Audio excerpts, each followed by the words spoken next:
వివాహాలు, మూడేసి వివాహాలు, నాలుగేసి వివాహాలు ఈ మధ్యకాలంలో కామన్ అయిపోయింది. రెండేసి పెళ్ళిళ్ళు అట్లా. అసలు ఇవన్నీ ఎందువల్ల జరుగుతున్నాయి కారణం అంటే మనకి గ్రహాలు ఇబ్బందులు ఇవన్నీ ఎందుకు వస్తున్నాయంటే కొన్ని గ్రహాల కాంబినేషన్స్ వల్ల, కొన్ని దోషాల వల్ల. ఇప్పుడు కొన్ని దోషాలు అట్లనే మంగళ దోషాలు అని మనం తమిళనాడులో చెప్పుకుంటూ ఉంటాం. ఈ దోషాల వల్ల మనకి ఎక్కువ వివాహాలు, పునర్వివాహాలు, విధవా వివాహాలు, రాహు మనకి అర్ధాష్టమ, అష్టమ, సప్తమ స్థానాల్లో ఉండడము, ఏ శుభగ్రహ వీక్షణ లేకపోవడము, ఇలా కొన్ని క్లాజెస్ ఉంటాయి. ఈ క్లాజెస్ వల్ల ఏమవుతుందంటే ఇతరుల మాటలు నమ్మి అమ్మాయిలు మోసపోవడం, లేకపోతే అబ్బాయిలైనా మోసపోవచ్చు. ఇది రాహు. రాహు ఎంతసేపు కూడా మోసగాడనమాట. కాబట్టి సప్తమ రాహువులో మనకి ఉన్నప్పుడు ఏమవుతుందంటే విధవా సంభోగం జరుగుతుంది అన్నారు. మరి ఇవన్నీ శాస్త్రాల్లో ఊరికనే చెప్పారా అండి అని అంటే మనకి కాదు. శాస్త్రాల్లో చెప్పినటువంటివి ఎప్పుడు కూడా ఆధారాలు ఉంటాయన్నమాట. ఒక ప్రాక్టికల్గా ఒక పర్సన్ ఉన్నాడు, అతను నెల్లూరుకు చెందినటువంటి వాడు. ఏమండి సప్తమ రాహు ఉన్నాడరా, నీకు విధవా సంభోగం జరుగుతుంది అని అంటే అతను మామూలుగా అనుకున్నాడు. ఏమీ లేదండి గురువుగారు అన్నాడు. 20 సంవత్సరాల క్రితం మాట. శాస్త్రం అబద్ధం చెప్పదంటే 2 రోజులు పోయిన తర్వాత అప్పుడు కరెక్టే గురుగారు, మా ఇంటికి ఒక పని మనిషి వచ్చేది, నేను పైన ఒక దీంట్లో ఉంటున్నాను, పైన గెస్ట్ రూమ్ లాగా అక్కడ వచ్చేదన్నమాట. అవుట్ హౌస్లో ఉంటున్నాను అని ఏదో చెప్పుకొచ్చాడు. పెంట్ హౌస్లో ఉంటున్నాను అని చెప్పుకొచ్చాడు. సో మరి శాస్త్రం తప్పు చెప్పలేదు కదా. అలాగే పాపం ఏదో వివాహం చేస్తారు. వివాహానికి చేసిన తర్వాత అత్యంత ఆడంబరంగా, అత్యంత ఖర్చుతో కూడుకుని పెళ్లి చేస్తారు. పెళ్లి చేసిన తర్వాత ఆ వివాహాలు నిలబడాలి కదా. వాడు మోసగాడైతే ఇగో, అందరూ ఈ మధ్యకాలంలో ఏంటంటే వివాహాలు ఎందుకు చెడిపోయినాయి అంటే ఇగో వాళ్ళే చెడిపోయినాయి అంటున్నారు. ఇగో వాళ్ళు ఎప్పుడూ చెడిపోవండి, మోసపూరిత లక్షణాల వల్ల చేరిపోతాయి. హిపోక్రటిజం మెయిన్గా హిపోక్రైట్స్ అయితేనే మనసులో ఒకటి పైకి ఒకటి ఉన్నటువంటి వాళ్ళ వల్ల చెడిపోతాయి. ఈ పాపం ఈ అమ్మాయి అబ్బాయి ప్రేమించుకునేటప్పుడు ఓపెన్గా ఉన్నారా లేదా చూడాలా. సైలెంట్గా నల్లులుగా ఉంటారు చాలామంది, వేసేస్తారు దెబ్బ. సైలెంట్ కిల్లర్స్ అనమాట. ఎప్పుడు బడబడ మాట్లాడే వాళ్ళు ఉంటారు. వాళ్ళు పాపం వాళ్ళు ఏ దెబ్బ వేయరు, వాళ్ళు ప్రేమలు సక్సెస్ అవుతాయి. కాబట్టి ఈ యొక్క మంగళ దోషాలు, ఈ యొక్క రాహు దోషాలు, మళ్ళీ కొత్తగా కాలసర్ప దోషాలు వచ్చినాయి. ఈ కాలసర్ప దోషాల గురించి కొన్ని వందల వీడియోస్ మనం వింటున్నాం. రాహుకేతువుల మధ్యన మొత్తము ఈ గ్రహాలన్నీ, శుభగ్రహాలన్నీ పడిపోవడంతో కాలసర్ప దోషం ఏర్పడుతుంది. దీనివల్ల అన్ని ఏరియాల్లో కూడా, అన్ని ఫీల్డ్స్లో కూడా మోసపోవడము, అలాగే వైవాహిక జీవితంలో భార్యాభర్తల మధ్య గొడవలు, విరోధాలు జరగడము, మధ్యలో మూడో వ్యక్తి దూరిపోవడము. అతను ఎవరో కాదు, మళ్ళీ హస్బెండ్ ఫ్రెండో లేదా వైఫ్ ఫ్రెండో అయి ఉంటారనమాట. మరి వాళ్ళే, ఎక్కడ దూరం వాళ్ళు ఎవరు రారండి. వీళ్ళకెళ్ళి వీళ్ళ స్టోరీలు అన్నీ చెప్పుకుంటారు, వాడే లైన్ వేస్తాడు మొత్తానికి. ఈ విధంగా ఇవన్నీ కూడా మనం చూస్తూ ఉన్నాం. వినడానికి కొంచెం బెటర్గా ఉన్న ఇవన్నీ బెటర్ ఎక్స్పీరియన్సెస్ అందరికీ కూడా. మరి పునర్వివాహాలు చాలామందికి పాపం మరణాలు సంభవిస్తున్నాయి. సంభవించినప్పుడు ఈ మరణాల వల్ల మరి విధవకి నువ్వు విధవైపోయావు కాబట్టి నువ్వు ఉండిపో, అలాగ మరి మ్యారేజ్ చేసుకోకూడదు అని ఇదివరకు ఉండేవి ఆంక్షలు. అవన్నీ కూడా ఇప్పుడు మారిపోయినాయి. చాలామంది మంచి అత్తగారులు, మాంగారులు కూడా ఉన్నారు. తమ కొడుకు చచ్చిపోతే మా కోడల్ని కూతురుగా చూసుకొని మళ్ళీ వివాహం అనేటటువంటి దాన్ని మళ్ళీ వాళ్ళు చేస్తున్నారు. ఈ విధంగా మొదటిసారి భర్త చనిపోయాడండి, లేదా భార్య చనిపోయింది, రెండో పెళ్లి చేస్తారు. రెండో పెళ్లి చేసినప్పుడు మళ్ళీ చనిపోయాడు, లేకపోతే ఏదో డైవర్స్లు వచ్చి విడిపోయారు. మూడో పెళ్లి చేయాలా. మూడో పెళ్లి డైరెక్ట్ చేయరండి, అరటి చెట్టుని కొట్టేసి ఆ తర్వాత ఆ వివాహాన్ని చేస్తారు. ఇలా పునర్వివాహాలు ఇవన్నీ కూడా మనం ఈ దోషాల వల్ల జరుగుతూ ఉంటాయి. ఏమండి మరి వీటికి ఏమిటండి అంటే సర్పదోష నివారణం కోసం సర్ప ప్రతిష్టలు చేయిస్తూ ఉంటారు. మరి బ్యాంకులో పనిచేసేటటువంటి ఒక అమ్మాయి నా శిష్యురాలు ఉండేది. ఏమండి నాకు ఉన్నటువంటి దోషాలకి పంతులు గారిని అడిగాను, పూనకాల వాళ్ళని ఆవిడని అడిగాను, అందరూ కూడా సర్పదోషాలు ఉన్నాయన్నారు. ఆ సర్పదోషాలు మనం చేయించుకున్నాం. సర్పదోషాలు చేయించుకుంటే మనకి ఏమైందండి? సర్పదోషాలకి మరి నాకేం పని అవ్వలేదు, 3.5 లక్షలు అప్పు అయిందండి అన్నారు. ఇలా ఈ సర్పదోషాలు, ఈ సుబ్రహ్మణ్యేశ్వర స్వామి వారి యొక్క ఆరాధనలు, అర్చనలు, వీటిలన్నిటి వల్ల మనకి ఈ యొక్క పునర్వివాహాలు అనేటటువంటిది, మారు వివాహాలు, ఎక్కువ వివాహాలు, ఇలాంటివన్నీ కూడా కొంతవరకు కంట్రోల్ అవుతాయి అన్నమాట. అంటే వీటిలన్నిటికీ కారణం సుబ్రహ్మణ్యేశ్వర స్వాముల వారు.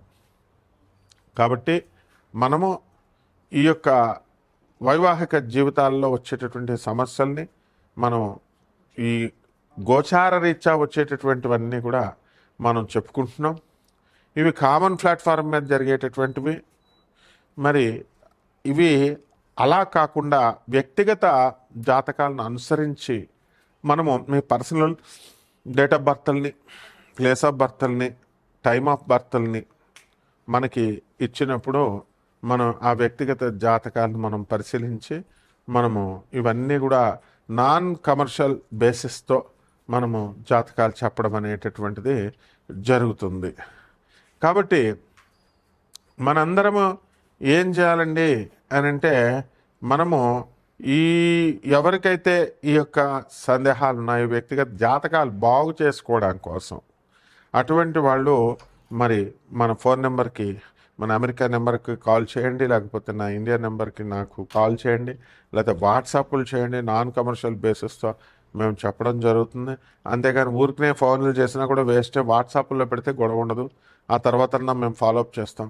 వరల్డ్ నెంబర్ 1 ఆస్ట్రాలజర్ అవడం వల్ల మనల్ని ఇమిటేట్ చేస్తూ అందరూ కూడా మన ఫోన్ నెంబర్ని వాళ్ళ జ్యోతిషంకి సెంటర్లకి లింక్ చేసుకోవడాలు, మన పేరు కొడితే వేరే వాళ్ళ ఫోన్ నెంబర్లు వాళ్ళు పెట్టేసుకుంటున్నారు అనమాట.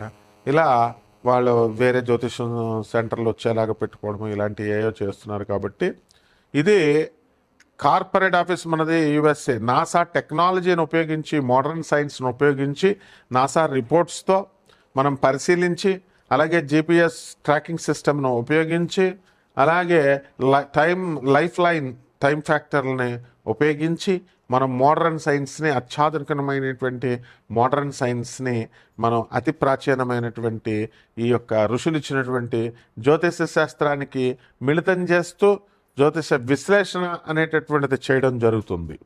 కాబట్టి వీటిల్లో మనం నెంబర్స్ ఎందుకు డిస్ప్లే చేస్తామండి? ఇవన్నీ కూడా నెంబర్స్ ఎవరైనా జీవితాలు పాడైపోతే వాళ్ళ జీవితాలు వాళ్ళు బాగు చేసుకోవడం కోసం మనకి కాల్ చేయమని, అపాయింట్మెంట్ తీసుకోమని, అది కూడా నాన్ కమర్షియల్ బేసిస్తో మనం చెప్తున్నాం. కాబట్టి అంతేగాని చాలామంది మనకే సలహాలు ఇవ్వాలని చెప్పి ఎవరు కూడా ఫోన్లో మనము అన్నెసరిగా టైం వేస్ట్లు నాకు చేయకూడదు.